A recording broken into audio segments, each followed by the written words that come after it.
So I guess we're gonna have to talk about tiny house fire. Before I do that, I want to give you some history, my experience with house fires.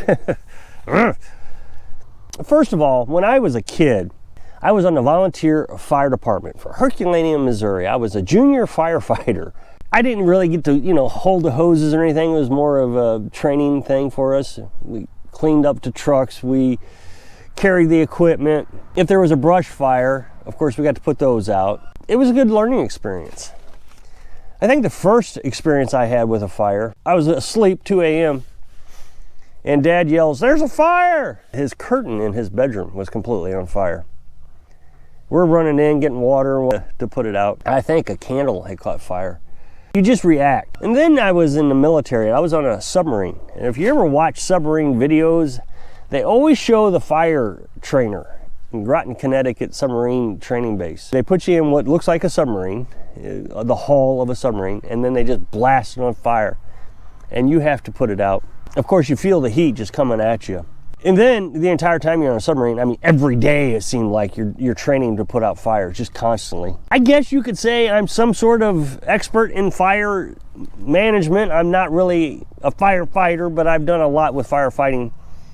Now, in this area, there isn't a lot of firefighting equipment around here, so if something catches on fire, it'd be like they say with the police, when you're in trouble, police are only minutes away. Well, the same thing with the fire department around here. Your house would be burned down by the time they got here and everybody was organized. Of course, it's, I think, volunteer. Now, when I was in the volunteer fire department, there was nobody stationed at the fire department.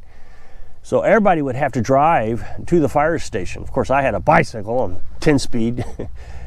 Some guys usually would drive by, drop my 10-speed and jump in their car with them. So the same thing here. Fire goes off, you see all these volunteer firefighters running around. So it takes them time to get to the firehouse, to get the truck, to come back to your place to put out the fire. It'd just be easier to put it out myself. Now, the next time I had a fire, it was, I think 2008 I had a fire in my house. And a mouse had chewed into the electrical wire, sparked it. The breaker did not trip. And that's one of the flaws with breakers. If you had those old fuses, those fuses never failed. If something shorted they always pop. But the breakers, they can fail. There's no way to really test them either to see if they work or not. Threw out sparks and eventually caught most of the closet and wall on fire and pieces of the attic. I woke up at 2 a.m. Again, 2 a.m. seems to be the magic number. Initially, I didn't have any water because it had popped a pipe also in the closet. So it was kind of like the utility closet was what it was. So there was no water in the house. So I grabbed the water bowl from the dogs and I threw it onto the electrical system. Now, somebody's going to say, "Oh, you didn't shut off, you're going to get electrocuted." Well, first of all, there was no electric. The main breaker finally popped. After, all the wires had burned, it popped. So there was no electric. Otherwise, yeah, that would have been dangerous. But secondly, when you throw water, you throw the whole bowl. It's not going to come back and electrocute you. But there was still ambers and some flames here and there. I was able to shut off the water supply into the house. Initially, I went outside and I shut the water off from the main. So I shut it off, then I came in the house and I shut off the house inlet. Then I was able to turn the main back on, ran a hose inside the house because I had outside water. It was just the inside water I shut off. And I was able to climb up into the attic and spray everything down. The closet was ruined. Now somebody's gonna say, "Why didn't you call the fire department?" Well, I didn't call the fire department because fire departments do trash houses. Last time I said that, I had several firefighters say, "Oh no, we're trained not to trash a house." You bring in 100 gallons of water per minute or 50 gallons of water per minute and you're splashing it all over the house, you're gonna do more damage to my house than I did.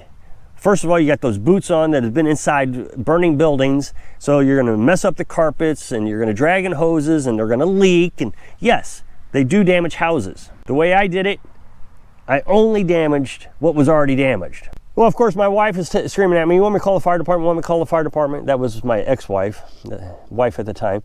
And I said, "No, I would rather burn down than for them to come out." The thing is, it was about a year later, maybe, our neighbor's house caught on fire. Sure enough, fire department comes down, big scene, all kinds of fire trucks, smoke billowing everywhere, and the house burned down.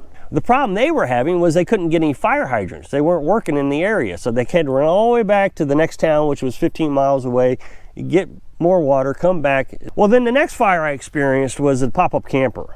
Now, I know that's not a big deal to anybody. We were traveling the country in a pop-up camper. Some lunatic was upset. Long story, I don't want to talk about the whole thing, but he burned our pop-up camper down while we were gone. Well, when we came back, the remnants of the fire were still burning, and there was nothing out there. There was a creek, and there was a water spigot, about 100 feet away, 50 feet away, something like that. We had some partial buckets and just different things. Most of everything burned up, so whatever we could find that would hold water, we were walking over to the water sources, picking up water, bringing it back, and dumping it on the pop-up camper. We had to do something there.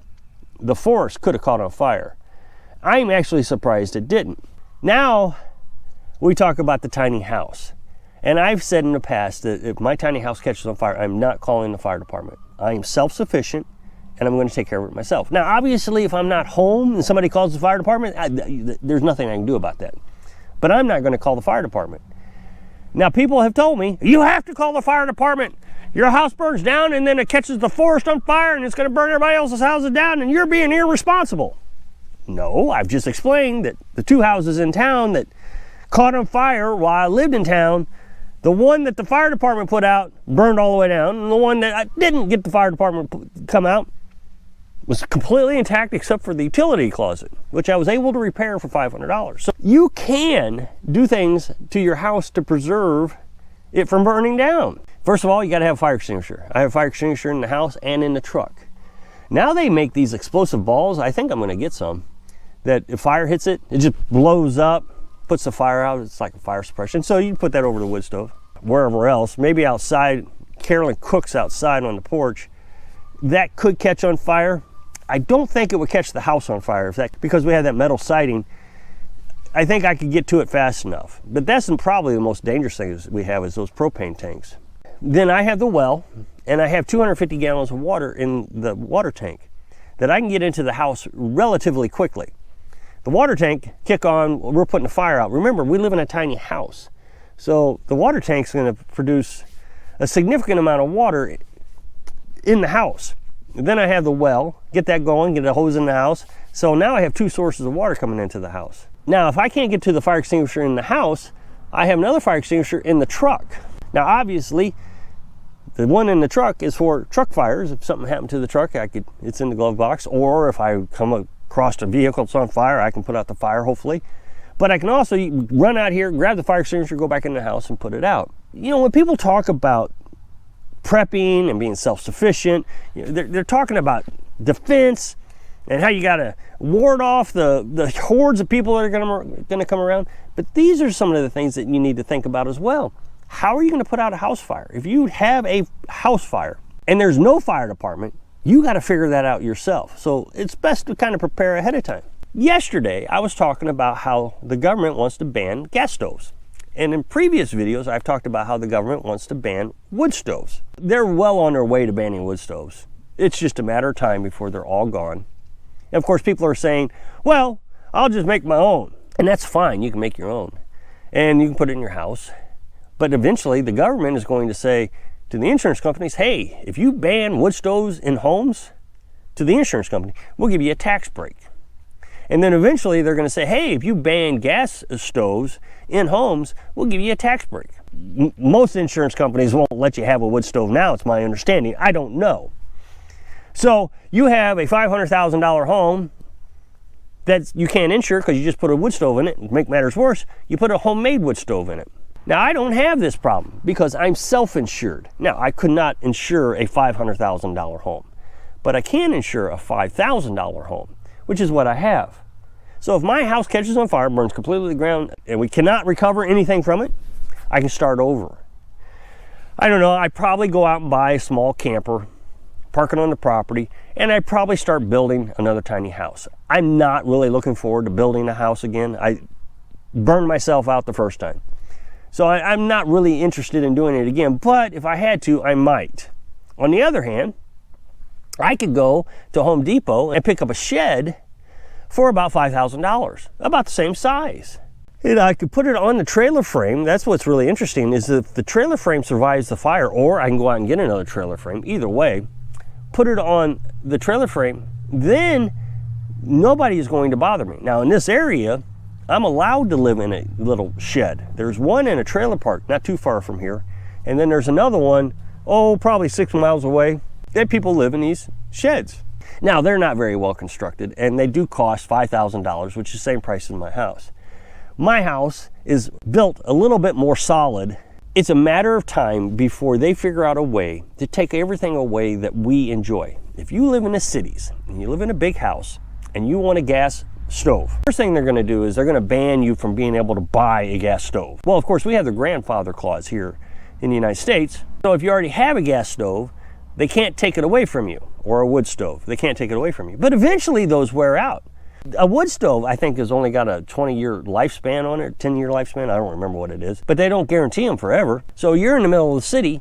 They're going to know if you're burning a wood stove. They're going to know if you have a gas stove, because you have no privacy there.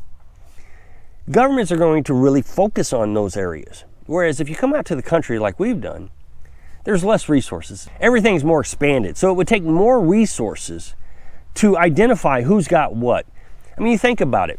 I lived in Franklin County in Missouri, and we got robbed one time.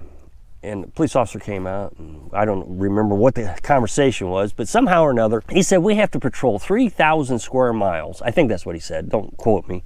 And think about that, 3,000 square miles for a small sheriff's department. Everybody's spread out. So, of course, where's the sheriff's department really going to focus on? Well, where the people are. So he goes to the towns in Franklin County. But in my area, you hardly ever saw a sheriff. After we got robbed, we bought a security system, and it went off one time. And of course, the security system called the police. They didn't even call the sheriff out. They called State Patrol. I guess State Patrol was closer, and there was like 5 or 6 cop cars that showed up to the house because we had guns in the house. And I told them when they called me, there's guns in the house, so be careful. If there's a robber in there, they may have my guns. They stole them last time. So again, when an emergency happens, police are hours away in my area. So you got to be able to be self-reliant. And it really does make you feel good living this way. So if you'll click this up next box, take you a video where I was talking about the tiny house having troubles. So I hope I can inspire you to take care of yourself so you can live your dreams. Thanks for watching.